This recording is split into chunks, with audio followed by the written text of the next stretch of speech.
أبا عبد الله يا أبا عبد الله.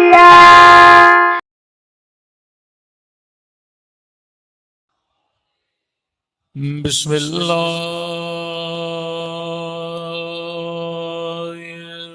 الرحمن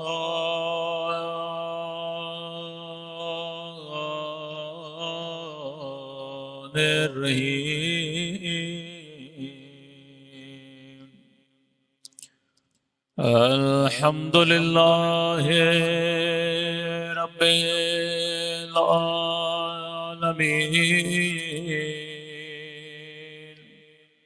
الحمد لله كما هو أهله. الصلاة والسلام على سيد المرسلين وخاتم النبيين أبي القاسم محمد. اللهم صل على محمد وعلى آله الطيبين الطاهرين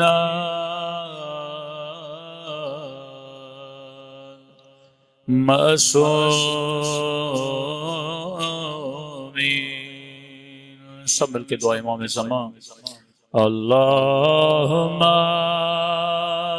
کل ولی گال حجت ابن الحسن صلوات کا علیہ وعلى آبائه في هذه الساعة وفي كل وليا وحافظا وقائدا ودليلا وعينا حتى تسكنه أرضك وتمتعه فيها طويلا برحمتك يا أرحم الراحمين. صلوات پڑھے محمد.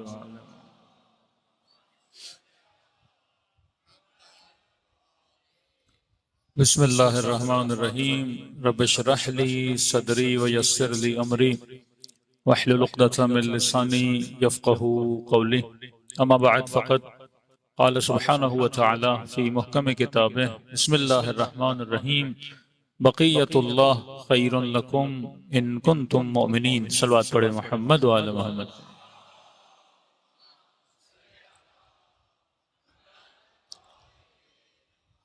دعا ہے پروردگار عالم ہم سب کی عبادتوں کو اپنی بارگاہ میں قبول فرمائے اور جو مقصد زندگی لے کر یہ مجالس رکھی جاتی ہیں خدا ان مقاصد میں بھی ہم سب کو کامیابیاں کامرانیاں نصیب فرما دے.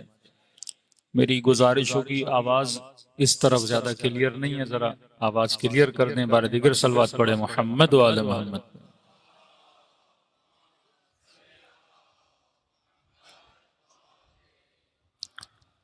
قرآن مجید کی بہت پیاری آیت جس میں پروردگار عالم مومنوں کو ایک انعام بھی دے رہا ہے ان کے ایمان کی وجہ سے.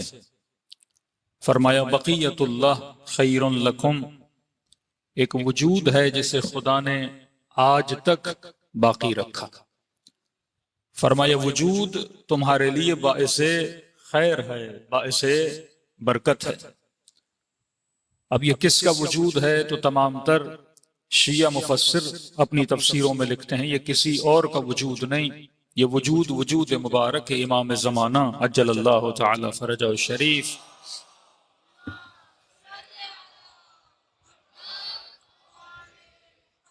اب فرمایا جو بھی اس وجود کو مانے گا، اللہ کا ایک مجدہ، ایک وعدہ ہے کہ خدا اس کی زندگی میں خیر کو نازل کرے گا، خدا اس کی زندگی میں برکت کو نازل کرے گا۔ آج واقعاً زندگیوں کو جب دیکھا جاتا ہے تو ہمیں کیسے پتہ لگے کہ اس کی زندگی میں خیر ہے، اس کی زندگی میں خیر نہیں ہے؟ آج ہماری نسلیں جب معاشروں کو دیکھتی ہیں تو واقعاً یہ فرق ختم ہو گیا کہ جناب قولوا لا الہ الا اللہ تفلحوا، کہو لا الہ الا اللہ تو کیا ہو جاؤ گے؟ کامیاب ہو جاؤ گے۔ تو آج کا جوان، آج کا بچہ دیکھتا ہے کہ جناب 22 کروڑ کا ملک، سارے لا الہ الا اللہ کہنے والے، لیکن زندگیوں میں فلاح نہیں ہے، زندگیوں میں وہ کامیابی نہیں ہے۔ جب مسجد کے مناروں سے اذان کی آواز سنے کہ حی علی الصلاح، حی علی الصلاح، حی علی الفلاح، آؤ کامیابی کی طرف، اور مسجد میں آئے، نماز پڑھے، لیکن زندگی کامیاب نہ ہو، لا الہ الا اللہ کہے پر زندگی کامیاب نہ ہو، امام زمانہ کو مانے پر زندگی میں خیر نہ ہو، تو پھر اللہ کے وعدوں کا کیا ہوگا؟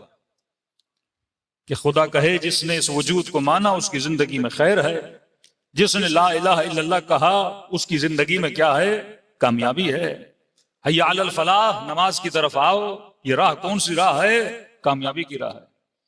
پھر یہ بچہ ٹی وی دیکھے، یوٹیوب دیکھے، سوشل میڈیا دیکھے، کرے کامیاب تو اور ہیں جو لا الہ الا اللہ تو کیا اللہ کے وجود کو نہیں مانتے۔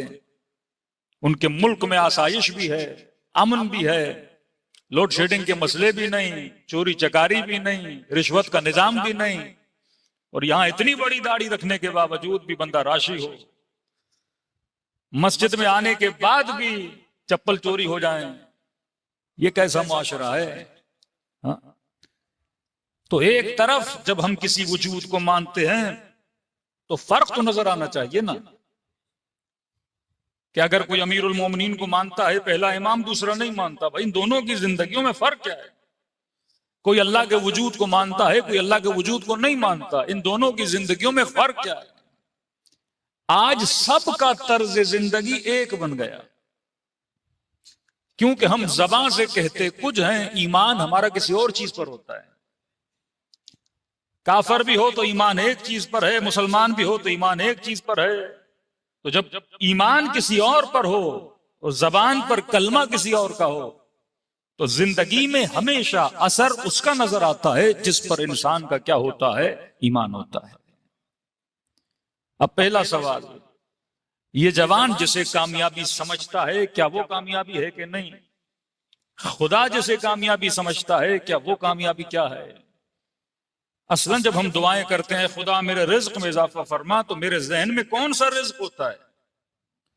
جب زیارت عاشورہ پڑھتے ہیں تو کہتے ہیں اللہم ارزقنی البراءہ، اے خدا مجھے رزق دے، کس کا رزق دے؟ براءت کا رزق دے۔ اللہم اجعلنی محیای محیا محمد و آل محمد، اے خدا مجھے زندگی چاہیے، کیسی زندگی؟ فرمایا جیسی محمد اور آل محمد کی زندگی تھی۔ اگلا جملہ ومماتی ممات محمد و آل محمد، اے خدا مجھے موت بھی ایسی دینا۔ مطلب میرا جینا، میرا جانا دونوں کس کی طرح ہوں؟ محمد اور آل محمد کی طرح ہوں۔ اب میں دعا تو کر رہا ہوں، لیکن سوال یہ ہے کیا اس طرح جینے کی کوشش بھی کر رہا ہوں کہ نہیں؟ جب کہتا ہوں اللہم اجعلنی محیای محیا محمد و آل محمد، مجھے حیات محمد عطا کر، حیات علی ابن ابی طالب عطا کر، تو کیا علی کی حیات جیسی زندگی جینے کی کوشش بھی کر رہا ہوں کہ نہیں؟ یا میں نے دین کا خلاصہ کر دیا نماز میں؟ آج جب میں لفظ بولتا ہوں عبادت تو آپ کے ذہن میں تصور کیا آتا ہے؟ کہ فلاں بندہ عابد ہے، تو آپ کے ذہن میں کیا ڈیفینیشن آف عابد ہے؟ عابد وہ ہے جو نماز پڑھے، عابد وہ ہے جو حج پہ جائے، عابد وہ ہے جس کے ماتھے پہ سجدوں کے نشان ہوں۔ ہم کہتے ہیں یہ عبادت ہے، اور خدا کہے کہ وما خلقت الجن والانس الا لیعبدون، میں نے انسان کو خلق اسی لیے کیا تاکہ وہ کیا کرے؟ عبادت کرے. اور عبادت از اکول ٹو نماز، عبادت از اکول ٹو روزہ، عبادت از اکول ٹو خیر و خیرات. میں نے عبادت کو محدود کر دیا چند دن کی ایکٹیویٹیز میں. تبھی وہ عبادت خوارج بھی کر رہے تھے، لشکر یزید والے بھی کر رہے تھے کہ امام حسین اپنی پوری رات جو مولا نے مہلت مانگی کہ ایک رات مہلت دو میں تسبیح خدا کروں گا، تو سورہ آل عمران کی 177 اور 178 آیت کی بڑی شدید طریقے سے مولا ورد کر رہے تھے کہ شمر چیخ اٹھا کہ حسین اتنی بار اس آیت کو کیوں پڑھ رہے ہو؟ تو آیت یہ تھی کہ خدا کفار کو یہ کہتا ہے، بنی اسرائیل کے لیے ہے کہ تم یہ سمجھتے ہو کہ خدا تجھے جو زندگی لمبی دے رہا ہے یہ اللہ کی طرف سے رحمت ہے. کوئی انسان یہ سمجھے مجھے مال زیادہ ملا تو یہ رحمت، زندگی زیادہ ملی تو محرت. اللہ کہتا ہے یہ رحمت نہیں، یہ مہلت ہے. اور یہ مہلت کبھی عذاب بھی بن جاتی ہے کہ صدام جتنا لمبا جیتا وہ عذاب تھا اس کے لیے، یزید جتنا لمبا جیے یہ عذاب ہے اس کے لیے. اے شمر اگر تجھے موت نہیں آ رہی، پوری شب عاشور تو زندہ ہے، حسین کے سینے پر بھی سوار ہے، یہ تجھے مہلت دی جا رہی ہے. اور یہ مہلت تیرے لیے کیا بن رہی ہے؟ عذاب بن رہی ہے. یہ رحمت نہیں ہے، یہ عذاب ہے. کیونکہ تو اس مہلت سے فائدہ نہیں لے رہا، کیونکہ اس مہلت سے عبرت نہیں لے رہا. تو ہمارے ذہنوں میں جو تصورات ہیں وہ تصورات غلط ہیں. ہم نے عبادت کا تصور بنایا صرف نماز پڑھنا. فلاں بندہ عابد ہے کیونکہ نماز پڑھتا تھا، فلاں بندہ عابد ہے کیونکہ حج میں جا چکا ہے، فلاں بندہ عابد ہے کیونکہ ترتیب سے روزے رکھتا ہے. اب یہاں نماز پڑھ کے دکان پہ اس کا عمل کیسا تھا ہم نے اس کو دیکھا ہی نہیں. یہاں نماز پڑھ کے اس کے لوگوں کے ساتھ معاملات کیسے تھے ہم نے دیکھا ہی نہیں. اچھا جناب، اگر ہم نے آپ کی تعریف اور آپ کی ڈیفینیشن مان لی کہ عبادت از اکول ٹو نماز، روزہ، حج و زکات، تو مجھے یہ بتائیے 24 گھنٹے میں کتنی عبادت کرتے ہیں ہم؟ مشکل سے 17 منٹ کی نماز، سال میں ایک حج، چلو ایک آدھی زیارت. تو خدا نے تو کہا زندگی کا مقصد ہی عبادت ہے. مطلب میرے 24 گھنٹے کس میں گزرے ہیں؟ عبادت میں گزرے. اب آؤ پریکٹیکلی کیا پاسبل ہے کہ بندہ 24 گھنٹہ مصلی پہ بیٹھے؟ پاسبل ہے بندہ 24 گھنٹہ نماز پڑھتا رہے؟ پاسبل ہے کہ بندہ 24 گھنٹہ اللہ کا ذکر کرتا رہے؟ تو جناب اگر 24 گھنٹہ مسجد میں بیٹھ گیا تو بچوں کے لیے کمانے کون جائے گا؟ 24 گھنٹہ ذکر خدا کرتا رہا تو جاب پہ کون جائے گا؟ کاروبار کون کرے گا؟ تو جب آپ کے لیے پاسبل نہیں ہے تو خدا بھی ایسی ڈیمانڈ نہیں کر سکتا کہ زندگی کا مقصد عبادت ہے. اب سوال یہ ہے کہ میں جس کو عبادت سمجھ رہا ہوں وہ عبادت اور ہے، خدا جسے عبادت سمجھ رہا ہے وہ عبادت اور ہے. اگر عبادت کو سمجھ جاؤ تو راتوں کو سلمان کا سونا بھی عبادت بن جاتا ہے. پھر نبی کی وہ حدیث الشیخ فی عیالہ کالنبی فی امتہ، فرمایا جو بندہ اپنے اہل و عیال کے لیے رزق حلال کی تلاش میں نکلتا ہے، اس بوڑھے کی مثال اپنے گھر والوں کے لیے ایسے ہے جیسے نبی اپنی امت میں تبلیغ کے لیے باہر نکلا ہے. اب یہ جو روڈ کے کنارے پہ کھڑا ہو کے ریڑی لگا کے کچھ فروٹ بیچ رہا ہے یہ عبادت کر رہا ہے. شاید تیرے مسجد میں آنے سے اس کی عبادت کیا ہو؟ افضل ہو. یہ پسینہ جو بہا رہا ہے اپنے بیوی بچوں کے لیے رزق حلال کے لیے کیا کر رہا ہے؟ عبادت کر رہا ہے. سارے نتیجے آپ نے یہاں تو نہیں دیکھنے، اصل نتائج دنیا کہاں ملتے ہیں؟ آخرت میں ملتے ہیں. تبھی جب ایک مزدور رسول کی خدمت میں آیا، مزدور مطلب گھر بناتا تھا، راسکے کا کام کرتا تھا، نبی نے اسے دیکھا پسینے سے شل تھا اور اس کے ہاتھوں کے ناخنوں پہ مزدوری کر کر کے مٹی جمع ہو گئی تھی. عجیب پیاری روایت ہے، فرماتے رسول نے اس کے ہاتھ کو آگے بڑھایا اور اس کے ناخنوں پہ لگی ہوئی مٹی کو اتارا اور مصطفیٰ نے اس مٹی کو بوسا دیا اور فرمایا کہ اس کے بدن سے جو پسینے کے قطرے گر رہے ہیں یہ پسینے کے قطرے نہیں، یہ تسبیح الہی کے دانے ہیں جو ٹپک رہے ہیں. تسبیح صرف وہ نہیں کہ ہاتھوں پہ لگی ہو اور بندہ سبحان اللہ کہے، وہ بھی تسبیح ہے کہ جب راہ خدا میں چلتے ہو اور بدن سے پسینہ گر رہا ہے، یہ پسینہ تسبیح الہی کر رہا ہے، یہ خون تسبیح الہی کر رہا ہے، یہ رگوں میں دوڑتا ہوا لہو تسبیح الہی کر رہا ہے. کیوں کہا کہ جب کربلا کے راستے پہ چلتے ہو تو تمہارے پاؤں کی خاک کو ملائک اپنے پروں سے مس کرتے ہیں، کیونکہ یہ چلنا عبادت ہے. یہ راہ عبادت ہے، یہ راہ محنت ہے، یہ آپ کو شبیہ کرب و بلا بنا دیتی ہے۔ تو فرمایا زندگی اور عبادت کا مطلب یہ نہیں کہ بندہ صرف نماز پڑھے، عبادت ایک کمپلیٹ تصور حیات ہے کہ زندگی ایسے گزاری جائے جیسے رب کو پسند ہے، پھر سانس اندر جائے تو عبادت، سانس باہر بھی آئے تو عبادت۔ صلوات پڑھے محمد والے محمد پہ۔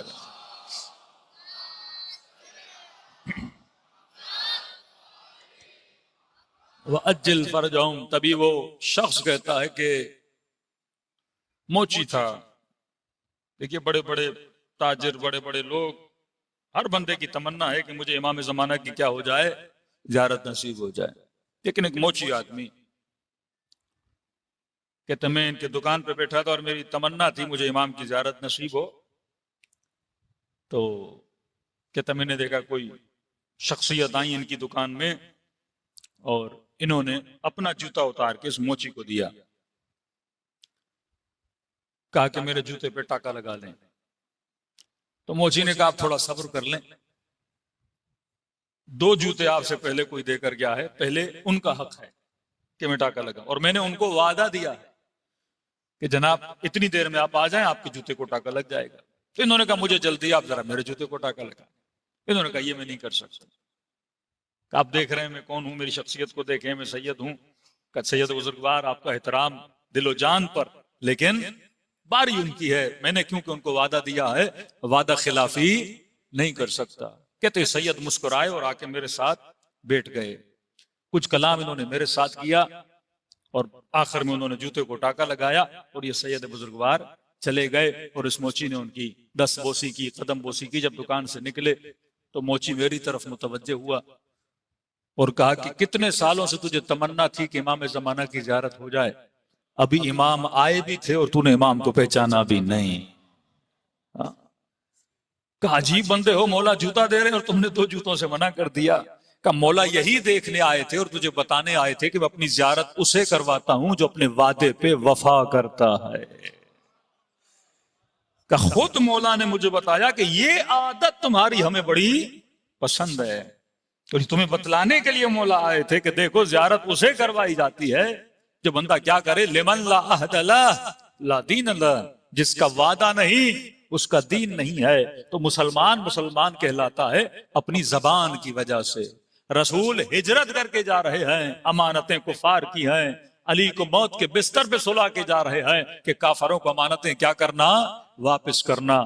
یہ تبھی رسالت مآب کو اتنا درجہ ملتا ہے کیونکہ نبی ہے، صاحب امانت ہے، یہ امین ہے۔ تبھی چوتھے امام کیا فرماتے ہیں؟ فرماتے ہیں اگر مجھے وہ خنجر دیا جائے، اگر مجھے وہ خنجر دیا جائے جس خنجر سے میرے بابا کا گلا کاٹا گیا تھا، میں اس خنجر میں خیانت نہیں کروں گا، جو دے کر گیا ہے اسے ٹائم پہ کیا کروں گا، واپس کروں گا۔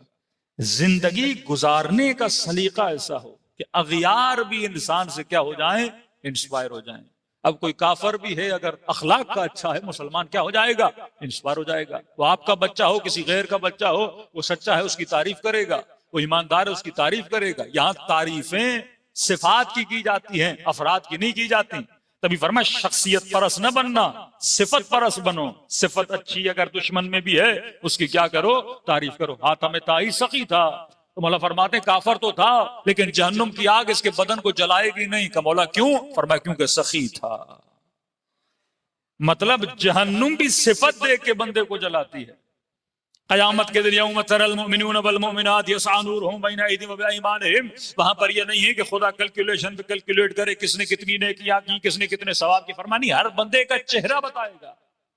مومن ہے تو چہرہ بتائے گا، منافق ہے تو چہرہ بتائے گا، مومن ہے تو چہرے کی چمک بتائے گی مومن ہے۔ وہاں یہ کہنے کی ضرورت نہیں تو جنت میں جا، تو جہنم میں جا، وہاں جنت جنتی کو خود بلائے گی کہ تو میرے پاس آ۔ وہ جہنم جہنمی کو خود بلائے گی کہ تو میری خوراک ہے، تو میرے پاس آ۔ تو فرمایا اگر یہ صفات تیرے اندر آ جائیں، اسلام نام ہے صفت کا، خود لفظ اسلام کا مطلب کیا ہے، امن و امان۔ ایک بندہ کہے میں مسلم لیکن ہاتھوں میں بم دھماکے ہوں، گلے کاٹے، جس کے وجود و شکل سے انسان کو دہشت آئے، اور کہے کہ میں کیا ہوں، مسلم ہوں۔ مسلم کا مطلب جسے دیکھ کر انسان کا دل کرے کہ اگر میں گھبراہٹ میں ہوں اس کے پاس جاؤں گا تو مجھے امن و امان مل جائے گا۔ دشمنان اہل بیت بھی جب آتے تھے، کہتے ہیں ایک شقی القلب بندہ جس نے کربلا میں مظالم میں شامل تھا، دوڑتے دوڑتے مدینے پہنچا. کسی نے کہا اگر تمہیں رہنے کے لیے جگہ چاہیے، کھانے کے لیے کھانا چاہیے، تو ایک ہی گھر ہے مدینے میں جو 24 گھنٹہ فقیروں کے لیے، غریبوں کے لیے کھلا رہتا ہے. مطلب آپ ایک محلے میں رہتے ہیں، اس محلے میں کسی بندے سے بولا جائے جناب اگر آپ کی بیٹی بیمار ہے، آپ کو زندگی میں کوئی مسئلہ ہے، تو آپ اس محلے میں کس سے امید لگا سکتے ہو؟ وہ جس کا نام لے گا وہ شیعہ امام زین العابدین ہوگا. اگر اس میں آپ کا نام نہیں آ رہا تو آپ شیعہ زین العابدین نہیں ہو صفتی طور پر. 4 بھائی ہیں، 7 بھائی ہیں، اگر کسی بھائی سے بولا جائے جناب آپ کو مسئلہ ہو، تو آپ 7 بھائیوں میں سے کس سے امید لگا سکتے؟ وہ جس کا نام لے گا وہ صفت میں امام زین العابدین کا شیعہ ہے. کہ لوگ خوبیوں کے لیے آپ سے کیا لگائیں؟ امید لگائیں کہ اگر میں کہیں پہ اٹک گیا، کہیں پہ پھسک گیا، تو یہ واحد بندہ ہے جو میری مدد کرنے کو آ سکتا ہے. تو کہا کہ ایک ہی گھر ہے مدینے میں جس کے پاس جاؤ گے تمہیں کھانا بھی ملے گا، جگہ بھی ملے گی. کہتے آگے امام زین العابدین کے پاس. غالباً شاید یہ شروع میں جانتا نہیں تھا یا جو بھی تھا، دروازے پہ دستک دی، گھر کے اندر آ گیا. امام نے اپنے نوکروں کو بولا کہ اسے کھانا دیا جائے. گھر کی بیرونی میں کمرہ دیا، وہاں پہ رہا 1 سے 2 دن. تیسرے دن جب جانے لگا تو اسے پتا چل گیا کہ یہ کون ہے، یہ علی ابن الحسین ہے. تو جب جا رہا تھا تو امام زین العابدین نے کہا کہ اب واپسی کر رہے ہو، کوئی سواری ہے تیرے پاس؟ اس نے کہا نہیں سواری نہیں ہے. تو مولانا نے کہا یہ سواری کھڑی ہے، یہ ساتھ لے جا. کچھ پیسے دیے، یہ ساتھ لے جا. کچھ کھانا دیا اپنے نوکر کو، بھوکھا ایسے دے، یہ ساتھ لے جائے. جب یہ نکلنے لگا نا تو اس نے امام زین العابدین کو کہا کہ لگتا ہے کہ آپ نے مجھے پہچانا نہیں ہے. ہاں. مولا کی آنکھوں میں آنسو بھر آئے. فرمایا تو یہ سمجھتا ہے میں نے نہیں پہچانا، میں تجھے کبھی بھولا ہی نہیں. کہ تو وہی ہے جس نے میرے اکبر کے سینے میں برچھی لگائی تھی. ہاں. فرمایا اتنا کچھ جاننے کے باوجود بھی یہ اخلاق. فرمایا تم نے کربلا میں وہ کیا جو تیرا کردار تھا، میں نے آج وہ کیا جو میرا کردار تھا. سورج ہے نا روشنی دے گا، بلب ہے روشنی دے گا، گٹر ہے بدبو دے گا. تیرے اندر جو ہے وہی باہر نکلتا ہے. شام سے آیا، اس کا دماغ بھر دیا گیا تھا کہ علی ابن ابی طالب علیہ باللہ نماز نہیں پڑھتے. امام حسن بازار سے گزر رہے تھے، جیسے نگاہ حسن ابن علی پہ پڑی، کہتے ہیں جو اس کے منہ میں آیا اس نے امیر المومنین کو گالیاں دی، سب کو شتم کیا، فلاں کے بیٹے، فلاں کے بیٹے، فلاں کے بیٹے. کہتے ہیں اتنا بولا کہ اس کا منہ خشک ہو گیا، جھاگ باہر نکل رہی تھی. مولا حسن نے اسے دیکھا، اپنے غلام کو کہا کہ بول بول کے تھک گیا، اسے تھوڑا پانی پلا دو. ہانپ رہا تھا، سانسیں اس کے، مطلب اتنا غصے میں تھا، اس کے دماغ کو اتنا بھر دیا گیا تھا. پانی جب اس نے پیا تو امام حسن نے فرمایا لگتا ہے مسافر ہو، اگر رہنے کے لیے جگہ نہیں تو حسن تجھے گھر دیں، اگر پیسوں کے لیے پریشان ہو تو تجھے پیسے دوں، اگر سواری نہیں تو تجھے سواری دوں. جب امام نے یہ باتیں کرنا شروع کر دی تو تعجب سے کہتا ہے حسن ابن علی میں گالیاں دے رہا ہوں اور تو نیکیاں کر رہے ہو. کہ تو جہاں سے آیا ہے، جس نے تجھے جو سکھایا ہے تو وہ بتا رہا ہے، میں وہ کر رہا ہوں جو مجھے بابا علی نے بتایا ہے. ہاں. کہتے فوراً مولا کے ہاتھوں کو چوما اور فرمایا اگر تربیت حسن یہ ہے اور علی نے ایسی تربیت کی ہے تو میں آپ کے ہاتھوں پہ بیعت کرنا چاہتا ہوں. ایک اخلاق نے اسے حسن کا مرید بنا دیا. یہ دین ہے، یہ عبادت ہے. نماز پریکٹس ہے. 17 منٹ کی پریکٹس تجھے یہ سکھاتی ہے کہ تم نے 24 گھنٹے کیسے گزارنے ہیں. تبھی فرمائیے فلاح و بہبود ہے. کھانا کھانا حلال، نماز میں حرام. پانی پینا حلال، نماز میں حرام. لیفٹ اینڈ رائٹ دیکھنا حلال، نماز میں حرام. ابتدائی نماز میں حمد پڑھنی ہے، یاسین پڑھو حرام، رحمان پڑھو حرام، بقرہ پڑھو حرام. اللہ کا قرآن ہے. پروردگارہ میں نے اللہ اکبر کہا، صبح کی پہلی رکعت میں حمد پڑھا، اب دوسری رکعت میں حمد کی جگہ پہ یاسین پڑھوں، قلب قرآن کا حرام ہے۔ پروردگارہ نماز عشاء میں سورہ رحمان پڑھوں، جنت کا ذکر کا حرام ہے۔ اگر میں نے حمد کہا تو حمد پڑھنی ہے۔ فلسفہ کیا ہے؟ کہ دیکھو دونوں ہاتھوں کو اٹھاتے ہو، کہتے ہو اللہ اکبر، نگاہیں وہاں رکھو جہاں میں کہوں، ہاتھ وہاں رکھو جہاں میں کہوں، کھانا کھانا حلال ہے لیکن 2 منٹ کے لیے کھانا تجھ پہ حرام ہے، پانی تجھ پہ حرام ہے۔ خدایا حمد کی جگہ پہ یاسین پڑھوں کا نہیں، حمد ہی پڑھو گے۔ کیا ٹرین کیا جا رہا ہے؟ مطلب 17 منٹ ایسے رہو جیسے مجھے پسند ہے، 17 منٹ زبان سے وہ کہو جو مجھے پسند ہے، کمر کو ایسے جھکاؤ، سر کو سجدے میں ایسے ڈالو، مطلب پورا بدن کی ایکٹیویٹی، حرکات اور سکنات ویسے چلیں جیسے تمہارے رب کو پسند ہے۔ اب جب کہتے ہو السلام علیکم ورحمۃ اللہ وبرکاتہ، مطلب اس بلیف پر پہنچو کہ اگر تو 2 منٹ رب کی مرضی پہ اٹھ بھی سکتا ہے، کھڑا ہو بھی سکتا ہے، تو 24 گھنٹہ ایسا کیوں نہیں کر سکتا؟ تو ہر بندہ رب کو دلیل دیتا ہے نماز پڑھنے کے بعد، اے خدا جیسا تو نے کہا میں نے کیا، پھر باہر نکل کے ویسا نہیں کرے گا تو اللہ قیامت میں پوچھے گا نا جب 2 منٹ کر سکا تو باقی کیوں نہیں کیا؟ جب 2 منٹ تیرے دماغ نے مجھے ایکسپٹ کیا تو باقی گھنٹوں میں تمہارے دماغ نے مجھے ایکسپٹ کیوں نہیں کیا؟ تو عبادت کا مطلب صرف نماز نہیں، عبادت کا مطلب طرز زندگی ہے۔ اللہم اجعلنی محیای محیا محمد و آل محمد، اے خدا ایسی زندگی نصیب فرما جیسی تو نے محمد اور آل محمد کو نصیب فرمائی۔ صلوات پڑھے محمد و آل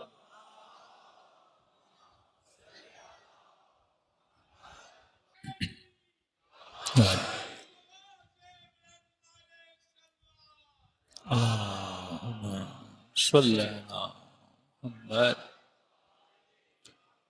تو جناب ایک وہ دین ہے جو ہم نے پیدائشی لیا جسے ہم اسلام کہتے ہیں، ایک لفظ مذہب، مذہب کا مطلب ہے ذہاب، چلنا۔ کہتے ہیں آپ کا مذہب کیا ہے؟ اس کا اردو میں ترجمہ کریں تو آپ کا چلن کیا ہے؟ کس پہ چلتے ہو؟ وہ آپ کا مذہب ہے۔ امیر المومنین کی کئی باتوں پہ چلتے ہو تو شیعہ مذہب ہے، ابو حنیفہ کی باتوں پہ چلتے ہو تو سنی حنفی مکتب ہے۔ آپ کا چلن کیا ہے؟ اب ایک ہمارا وہ چلن ہے جو ہم بتاتے ہیں کہ ہم مسلم ہیں، مکتب اسلام ہے۔ ایک وہ چلن ہے جس پہ ہم ابھی چل رہے ہیں، وہ کسی کا سیکولرزم ہے، کسی کا لبرلزم ہے، کسی کا کیپٹلزم ہے، یہ بھی مذہب ہے۔ کہ فرمایا آخری زمانے میں لوگوں کا مذہب کیا ہوگا؟ فرمایا دینہم دنانیرہم، یہ رسول فرماتے ہیں آخری زمانے میں لوگوں کا چلن ہوگا پیسہ، ہمتہم بطونہم، یہ ساری انرجی لگائیں گے پیٹ کے لیے۔ مطلب 4 دن پہلے پلان کرے گا کہ میں نے کھانا کیا کھانا ہے، ساری ہمتیں جوڑے گا شکم کے لیے۔ یا عرب مسلمانوں کو دیکھیں، ان کے لیے مشہور ہے ایک تو پیٹ پالن، دوسرا پیسہ۔ فرمایا آخری زمانے میں لوگوں کا چلن، مکتب ہو، مذہب ہوگا پیسہ، دھن، دینار، سونا۔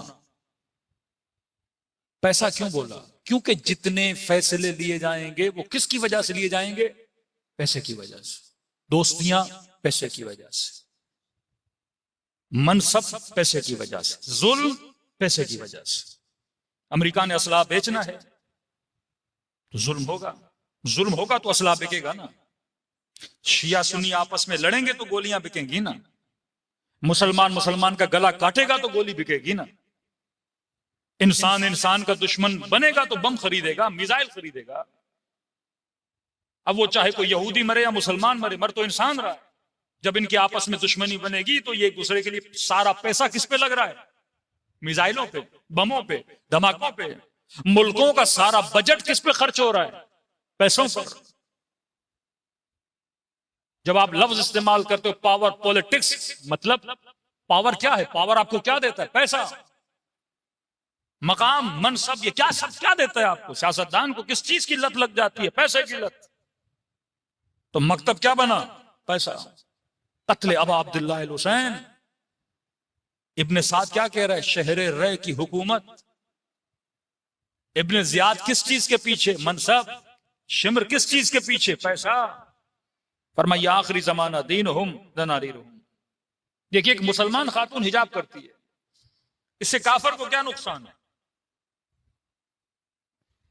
بھائی ایک مسلم لڑکی ہے، سر پہ دوپٹہ پہن رہی ہے، برقع پہن رہی ہے یا بوری پہنے، جو بھی پہنے، آپ کا کیا جو اس کی انڈیپینڈنٹ لائف ہے.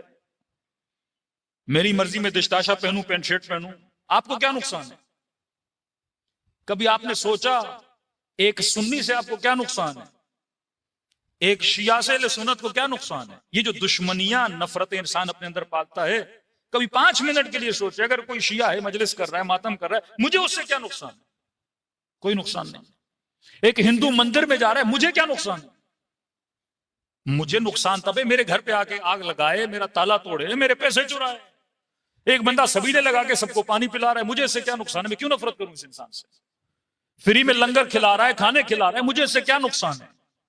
میں اس کی دشمنی کیوں پالوں؟ آج آدھے سے زیادہ انسانوں نے جو دلوں میں دشمنیاں رکھی ہیں، ان کو یہ پتا بھی نہیں کہ میں دشمنی کیوں کر رہا ہوں. وہ نفرت اسی انسان کو ختم کیے جا رہی ہے. عقل مند ترین انسان وہ ہے جو دلوں میں دشمنیاں نہیں پالتا. آج اگر شیعہ باز اکابر مسلمانوں کو نہیں بھی مانتا تو وہ آج کے مسلمان سے نفرت نہیں کرتا. بھائی ٹھیک ہے، ہم معاویہ نبی سفیان کو نہیں مانتے، اب یہ تھوڑی ہے کہ کوئی معاویہ کو مانتا ہے مجھ سے نفرت کرے. نہیں، ہم کاروبار بھی کرتے ہیں، ہم کام بھی کرتے ہیں. لیکن یہاں معاملہ کیا ہے؟ اگر آپ شیعوں کی فکر سے متفق نہیں ہو تو آپ شیعہ سے نفرت کرنے لگتے ہو، اور یہ نفرت انسان کی ساری انرجی کو کیا کر دیتی ہے؟ تباہ و برباد. اب وہ نفرت کیوں ڈالی جاتی ہے؟ اس کے پیچھے پیسہ ہے. مفتی خریدے جاتے ہیں، مولوی خریدے جاتے ہیں، فتوے خریدے جاتے ہیں، اسلحہ بیچا جاتا ہے، قوم پرستی میں اسلحہ بکتا ہے، مذہب پرستی میں اسلحہ بکتا ہے، فرقہ پرستی میں اسلحہ بکتا ہے. پیسہ، دھن. دینہم دنانیرہم. اور دوسری طرف وہ مہذب ملک جو خود کو مہذب اور ایتھیکل اور اخلاق مند سوسائٹیز مانتے ہیں، ڈیموکریٹک کنٹریز مانتے ہیں. اب بھائی اگر کوئی مسلمان خاتون حجاب کرتی ہے، آپ کو کیا نقصان ہے؟ سب سے پہلے یورپ میں جس ملک نے، بلکہ دنیا میں جس ملک نے حجاب پہ پابندی لگائی وہ فرانس تھا. بھائی آپ کا مسلمانوں نے بگاڑا کیا ہے؟ اور یورپ میں سب سے بڑی آبادی جس ملک میں مسلمانوں کی رہتی ہے وہ فرانس ہے. اسکولوں میں پابندی لگائی، کالج میں پابندی لگائی، ورک پلیسز پہ پابندی لگائی کہ اگر عورت کام کرے گی حجاب نہیں کرے گی. اب 5 منٹ کے لیے سوچئے، میں اپنے سر پہ دوپٹہ رکھتی ہے کوئی خاتون، تو اس کو کیا نقصان ہے؟ کیپٹلزم. دنیا میں سب سے زیادہ میک اپ بنانے والا ملک ہے فرانس.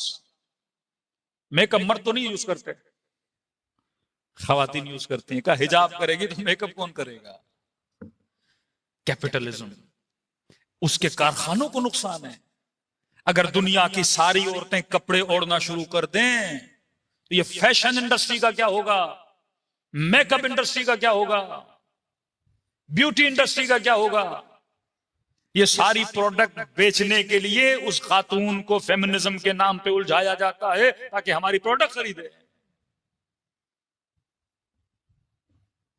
جو بندہ جوانی سے پیپسی پیتا آ رہا ہے، آج کسی مجتہد نے فتویٰ دے دیا جناب یہ پروڈکٹ استعمال نہیں کرو، بہت سستانی نے فتویٰ دیا ہے، تو کیا کریں جناب؟ الٹرنیٹ بنا دیتے ہیں.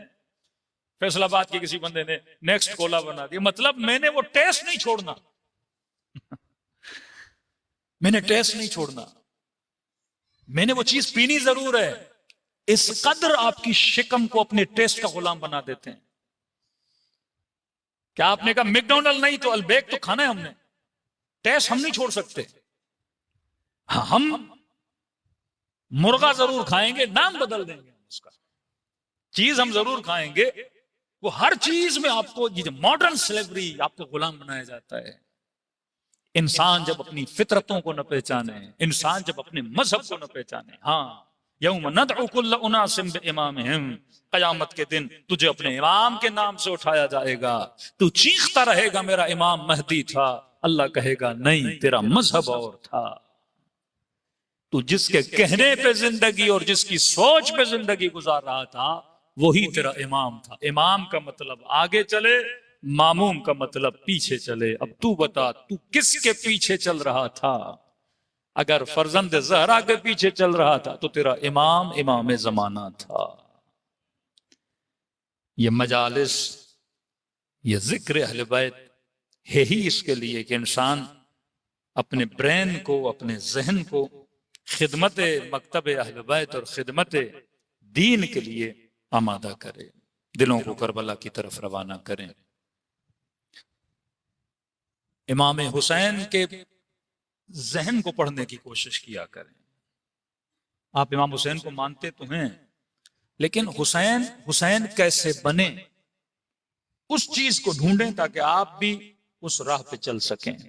سارے میدان کو چھوڑ کے جا رہے ہیں، علی نہیں جا رہے.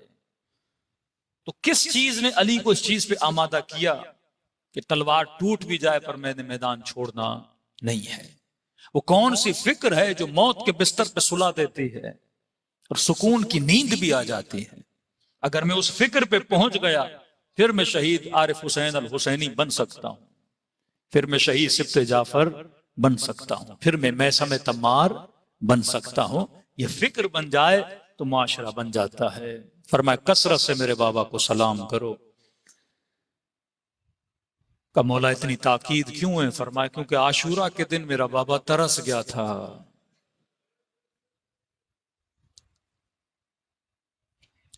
دیکھیے ایک چھوٹا سا عالم بھی ہوتا ہے نا، چھوٹا سا عالم ہو، ہر بندہ اس کے لیے دروازہ کھولے، کوئی ہاتھ چومے، کوئی التماس سے دعا کہے، تو اس کو عادت پڑ جاتی ہے اگر میں کسی امام بارگاہ میں جاؤں تو 4 مومنین آئیں اور مجھے سلام کریں. کوئی امام ہو، اٹھتے بیٹھتے کبھی عباس آگے، کبھی اکبر آگے، کبھی اون و محمد، چچا سلام، بھائی سلام، آقا سلام، مولا سلام، ادب ادب، عزت عزت، احترام احترام. اف تک کوئی نہ بولے ان شخصیات کو. فرما جب سارے شہید ہو گئے تو میرا بابا ترس گیا تھا، کوئی آ کر بولے السلام علیکہ یا ابا عبداللہ.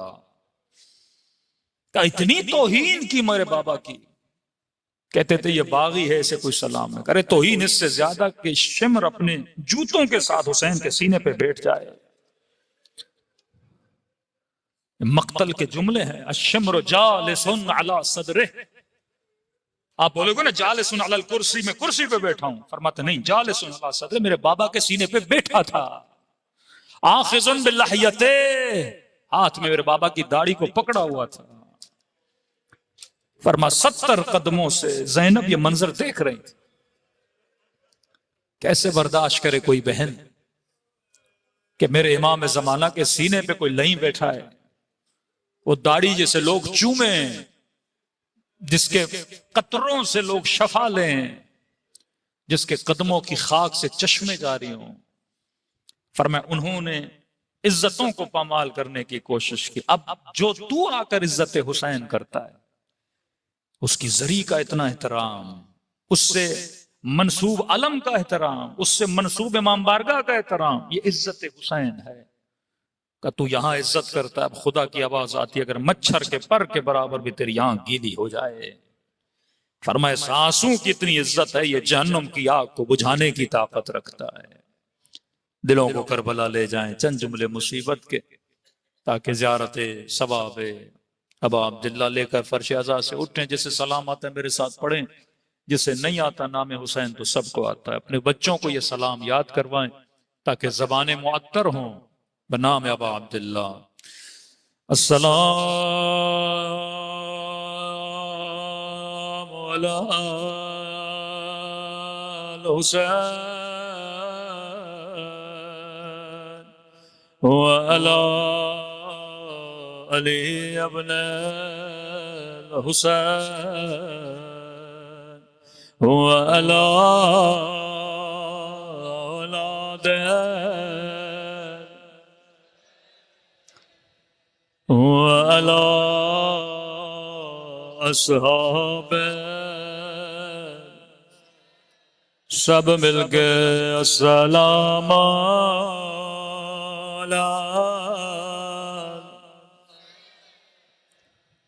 وعلی علی ابن وعلی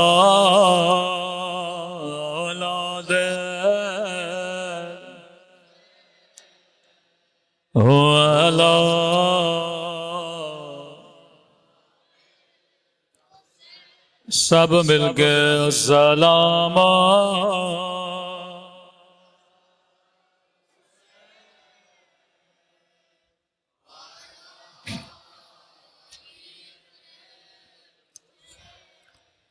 اولاد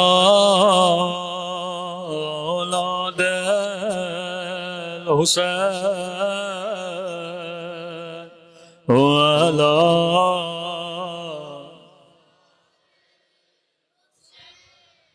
میرا سلام ہو اس درد بھرے منظر پہ جب زینب کی نظر ایک پامال بدن پہ پڑی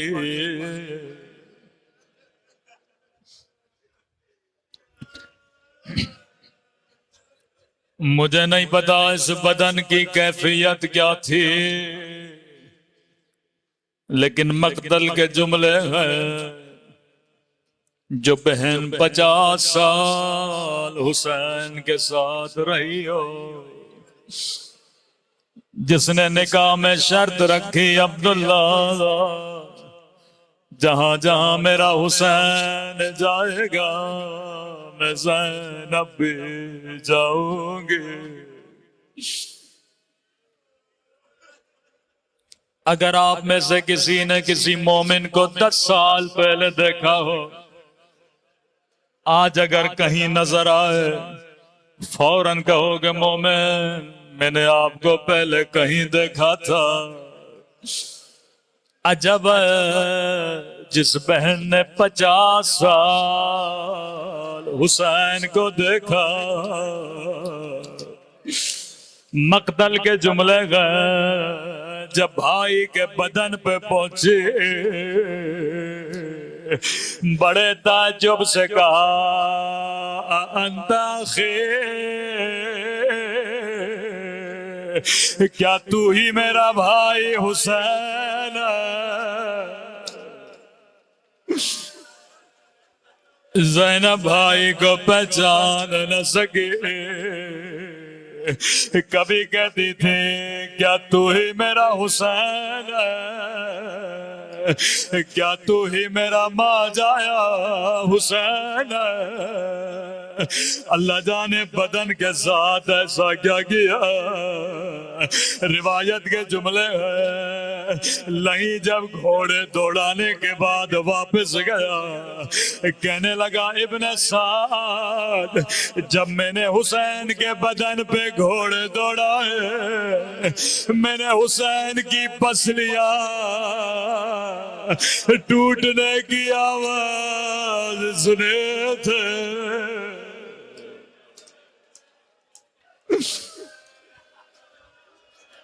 فرمایا بدن بدن نہ تھا بلکہ گوشت کا لوتھڑا تھا نگاہ آسمان کی طرف بلند کے فرمایا میرے اللہ میرا حسین اس قابل تو نہ تھا کہ اس کے بدن پہ گھوڑے دوڑائے اما زہرا نے چکیا پیس پیس کے بولا تھا اب مجھے سمجھ نہیں آتی 50 سالہ زینب نے بھائی کو نہیں پہچانا اللہ جانے 4 سالہ بچی نے بابا کو کیسے دیکھا خدا کسی بچی کو بابا کا زخمی بدن نہ دکھائے اللہ آپ سب کو کربلا کی زیارت نصیب کرائے جب کربلا جائیں مولا حسین کی زری کی زیارت کر کے حبیب ابن مظاہر کی زری سے جیسے باہر نکلو گے الٹی طرف ایک زری ہے جس کے اندر لال رنگ کی روشنی ہے اکثر مومنوں نے کہا مولانا جب یہاں جاتے ہیں تو ایسے لگتا ہے دل پھٹ جائے گا، جگر منہ کو نکل آئے گا۔ سنو گے یہ کون سی جگہ ہے؟ ہر بندے کا دل تڑپتا ہے، اوپر نام لکھا ہے رأس الحسین۔ یہ وہ جگہ ہے جہاں مولا کا سر کاٹا گیا تھا، یہ وہ جگہ ہے جہاں حسین زمین کو کہہ رہے تھے اے زمین کربلا نیچے چلی جا،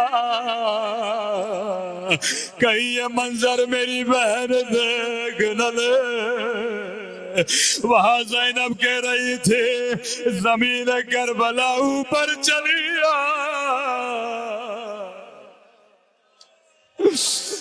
مجھے میرا ماں جایا دکھا دے۔ اللہ جانے 4 سالہ بچی نے یہ منظر کیسے دیکھا۔ مقتل کے جملے سیدہ جیسے مقتل میں پہنچی کیا دیکھا؟ 4 سالہ بچی ہے جس نے خود کو بابا کے سینے پہ سلایا ہے۔ سیدہ کہتی ہیں میں بچی کو اٹھانا چاہتی تھی، کٹی ہوئی گردن سے آواز آئی ٹھہر جا زینب، ٹھہر جا زینب، او میری تھکی ہوئی بچے تماچے کھا کھا کر سو گئی ہے۔